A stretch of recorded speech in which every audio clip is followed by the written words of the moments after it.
हिमाचल प्रदेश में आज हो रहे विधानसभा चुनावों में कई दिग्गज उम्मीदवारों की किस्मत दांव पर है। हार के डर से कांग्रेस और बीजेपी के कई बड़े नेताओं ने अपनी सीटें बदली हैं। इससे चुनाव और दिलचस्प हो गया है। हिमाचल की सत्ता पर इस बार कौन काबिज होगा, इसका फैसला आज ईवीएम में कैद हो जाएगा। लेकिन राज्य में हो रहे विधानसभा चुनाव में कुछ सीटें ऐसी हैं जो बीजेपी और कांग्रेस के लिए नाक का सवाल बन चुकी हैं। आज जिन दिग्गजों की किस्मत का फैसला होगा उनमें हिमाचल के मुख्यमंत्री वीरभद्र सिंह भी शामिल हैं। वीरभद्र सिंह अर्की सीट से चुनाव लड़ रहे हैं।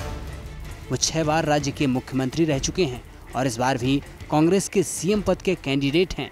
हिमाचल की सियासत में 55 साल से सक्रिय वीरभद्र सिंह का ये आखिरी चुनाव है। अर्की सीट में वीरभद्र सिंह का मुकाबला बीजेपी नेता रतनपाल सिंह से है।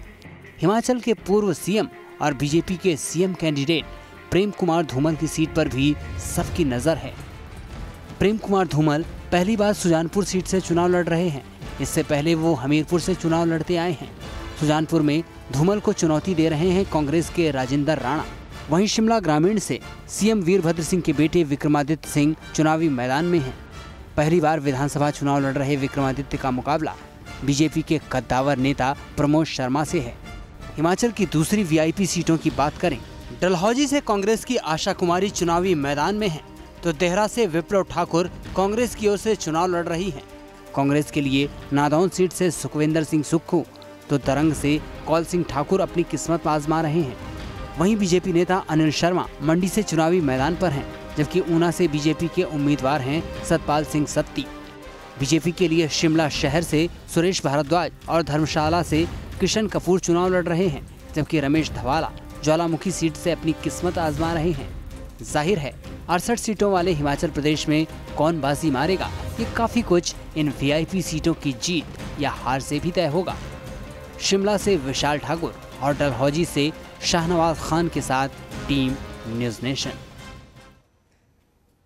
बिल्कुल, तो इन दो दिग्गजों की किस्मत ही दाव पर नहीं है। 300 से ज्यादा उम्मीदवार जो मैदान में हैं, उनकी किस्मत दाव पर है। और साथ ही साथ कांग्रेस और बीजेपी का सूबे में राजनीतिक भविष्य क्या होगा अगले 5 साल के लिए, यह भी तय होगा। हमारे साथ वरिष्ठ पत्रकार गिरिजा शंकर जी जुड़ रहे हैं और हमारे साथ हमारे 2 सहयोगी जुड़ रहे हैं। रविकांत हैं बीजेपी मुख्यालय से और मोहित दुबे हैं कांग्रेस मुख्यालय से। गिरिजा शंकर जी, सबसे पहले आपसे समझने की कोशिश करेंगे, हिमाचल प्रदेश का चुनाव जितना भारतीय जनता पार्टी के लिए महत्वपूर्ण है, क्या आपको लगता है उतना ही कांग्रेस के लिए भी महत्वपूर्ण है, जो लगातार एक के बाद एक राज्यों से बाहर होती जा रही है?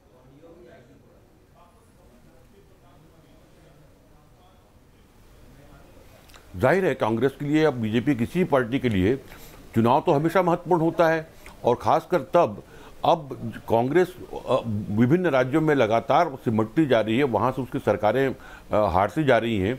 तो ऐसे में हिमाचल एक ऐसा राज्य है जहाँ यदि वो अपनी सत्ता बनाए रखने में कामयाब होती है तो एक संदेश जाएगा कि कांग्रेस का कहीं न कहीं एक वापसी के संकेत वो दे सकती है। हालांकि जो मुख्यमंत्री हैं वो बहुत सारे आरोपों से घिरे हुए हैं, बहुत सारे जांचों के दायरे में चल रहे हैं वो, और ऐसे में उनके लिए बड़ी चुनौती होगी कि यदि वो चुनाव जीत जाते हैं तो उन तमाम जो जांच उनके खिलाफ चल रही है उस पर एक सवालिया निशान लगा सकते हैं वो कि देखिए जनता ने मुझे जिता दिया।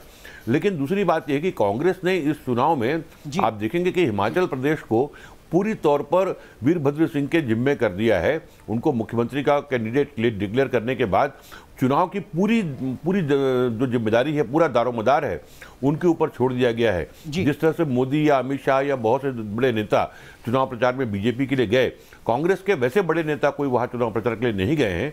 और इसलिए ये देखना होगा कि वीरभद्र सिंह वहां पर अपनी जो पकड़ है, अपनी जो वहां अपना जनाधार है, उसको किस तरह बचा कर रख पाते हैं। कायदे से देखा जाए तो ये चुनाव कांग्रेस के बजाय वीरभद्र सिंह लड़ रहे हैं। जी, आप कह रहे हैं कि वीरभद्र सिंह की ये सीधे तौर पर लड़ाई है, कांग्रेस की लड़ाई इसको ना माना जाए। लेकिन भारतीय जनता पार्टी इस चुनाव को कितना महत्वपूर्ण मान रही है, ये समझने की कोशिश करते हैं। हमारे सहयोगी रविकांत भारतीय जनता पार्टी के मुख्यालय पर मौजूद हैं। रविकांत, आपसे समझने की कोशिश करेंगे, हिमाचल प्रदेश का चुनाव संभवतः 2014 के लोकसभा चुनाव के बाद पहला ऐसा बड़ा विधानसभा चुनाव है जहां मुख्यमंत्री का चेहरा कौन होगा ये बीजेपी ने पहले ऐलान कर दिया है। क्या कुछ इसके पीछे मतलब और कहीं दबाव ज्यादा है भारतीय जनता पार्टी के ऊपर भी?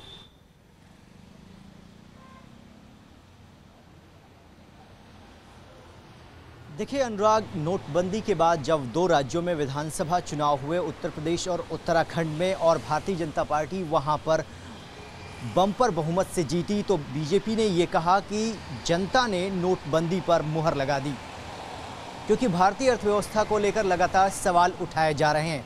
और गुजरात और हिमाचल का चुनाव जीएसटी लागू होने के बाद हो रहा है। ऐसे में अगर भारतीय जनता पार्टी इन दोनों ही राज्यों में अगर जीतती है तो सरकार ये कहेगी कि भारतीय अर्थव्यवस्था को लेकर जो उन्होंने कदम उठाए हैं उसका जनता ने स्वागत किया है। 9 दिन पहले भारतीय जनता पार्टी ने अपने मुख्यमंत्री पद का उम्मीदवार कौन होगा इस बात का ऐलान किया। उसकी सबसे अहम वजह ये रही कि कांग्रेस पार्टी लगातार ये कह रही कि बीजेपी के पास कोई ऐसा चेहरा नहीं है जो वीरभद्र सिंह के मुकाबले सामने आ सके। ऐसे में भारतीय जनता पार्टी ने अपनी रणनीति में बदलाव किया और उसे ये लगा कि सीएम का चेहरा प्रोजेक्ट करने से उसे फायदा मिलेगा और तीनों गुटों को वहां पर साधना था। तो आम रविकांत, हम आपके पास आएंगे, लेकिन हिमाचल प्रदेश में मतदान की प्रक्रिया शुरू हो गई है सुबह 8 बजे से ही, और जो मतदाता हैं उनमें उत्साह काफी ज्यादा दिख रहा है। क्या कुछ वो कह रहे हैं और क्या कुछ उनकी उम्मीदें हैं, आइए दिखाते हैं आपको। तो आप ये तस्वीरें देख रहे हैं, मतदाताओं में गजब का उत्साह है। 8 बजे जैसे ही वोटिंग की शुरुआत हुई, मतदाता पोलिंग स्टेशंस पर पहुंचना शुरू हो चुके हैं। और हमारे सहयोगी विशाल ठाकुर शिमला से लाइव हैं, जुड़ रहे हैं। विशाल, आपसे समझने की कोशिश करेंगे कितना उत्साह मतदाताओं में वोटिंग को लेकर। आपका नाम? डॉक्टर आशा गोयल। डॉक्टर साहब, आपने वोट किया है जी, तो क्या उम्मीद है, किस तरह गवर्नमेंट चाहती है, क्या गवर्नमेंट से उम्मीद है? बस यही चाहते हैं कि सब हमारा सुशासन अच्छी तरह से चले, इस प्रदेश का सुचारू रूप से चले। जो हमारी छोटी छोटी चीज़ें हैं, पानी है, बिजली है और सड़कें हैं, और सब लोग, और क्राइम, लॉ एंड ऑर्डर भी अच्छी तरह से हो, हर सब सुरक्षित जीवन, प्यार से हम इस प्रदेश में सब रहे एक दूसरे के साथ, और सब अच्छे तरीके से चले और खुशहाली हो हमारे प्रदेश में। आप इतने सुबह सुबह ठंड में वोट डालना है, तो युवाओं के लिए क्या मैसेज है कि किस तरह? नहीं, मैं तो ये सोचती हूँ वोट डालना बहुत ज़रूरी है, और सरकार तभी अच्छी बन पाएगी जब हम वोट डालेंगे। फिर बाद में घर में बैठ के ये सोचते रहो कि ये नहीं हो रहा, वो नहीं हो रहा, ऐसा नहीं कर रहे, वैसा नहीं कर रहे, तो उसका क्या फ़ायदा है ना। तो हमें जो हमें अधिकार गवर्नमेंट ने दिया हुआ है वो हमें एक्सरसाइज करना चाहिए और हमें वोट डालना चाहिए। और सभी के लिए ये मैसेज है कि हमें वोट डालना चाहिए, और फिर बाद में क्या फ़ायदा ये कहने का। बिल्कुल, तो मतदाताओं में उत्साह है गजब का, और 8 बजे यानी अब से कुछ देर पहले ही वोटिंग शुरुआत हुई है। और आप देख रहे थे तस्वीरों में लंबी लाइन लगी हुई है। शिमला से हमारे सहयोगी विशाल ठाकुर जुड़ रहे हैं। विशाल, चुनाव आयोग की किस तरीके की तैयारियां हैं और इस वक्त मतदाताओं का उत्साह कितना नजर आ रहा है?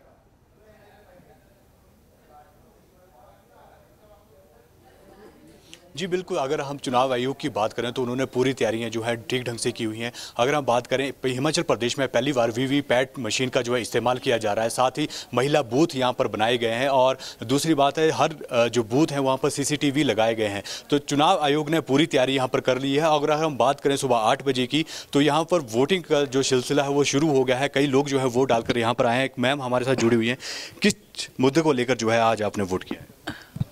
बस हम यही सोचते हैं कि हमारे प्रदेश में खुशहाली हो, और जो छोटी छोटी चीज़ें हैं जिनके लिए तकलीफ़ें होती हैं वो सब ठीक हों, जैसे पानी है, बिजली है, सड़कें हैं, सब, और सब प्रेम और प्यार भाव से, भाईचारे भाव से हम इस प्रदेश में रहें, कि लॉ एंड ऑर्डर भी सब ठीक ठाक चले। और यही हमारी इच्छा है कि सब प्रेम और भाईचारे से इस प्रदेश में हम खुशहाली से रहें। हमारे साथ एक युवा भी जुड़े हैं जी, उनसे भी जानेंगे किस मुद्दे को लेकर जो है आपने वोट डाला है। देखिए, मुद्दे 2 तरह के, एक तो प्रदेश के संदर्भ में मुद्दे हैं और एक भारत के भविष्य से लेकर मुद्दे हैं। भारत की अगर बात करेंगे तो भारत में मोदी जी को जिस प्रकार से हर जनमानस ने, भारत के हर मानवी ने भविष्य, नौजवानों ने अपने भविष्य को लेकर वोट किया था, गरीबों ने अपने उज्जवल भविष्य के लिए वोट किया था, और जिस प्रकार से भारत में भ्रष्टाचार तो हिमाचल प्रदेश में सिर्फ सूबे के 5 साल का भविष्य तय नहीं हो रहा है, राष्ट्रीय राजनीति को लेकर भी तस्वीर तय की जाएगी, ऐसी उम्मीदें वहां के मतदाताओं को हैं।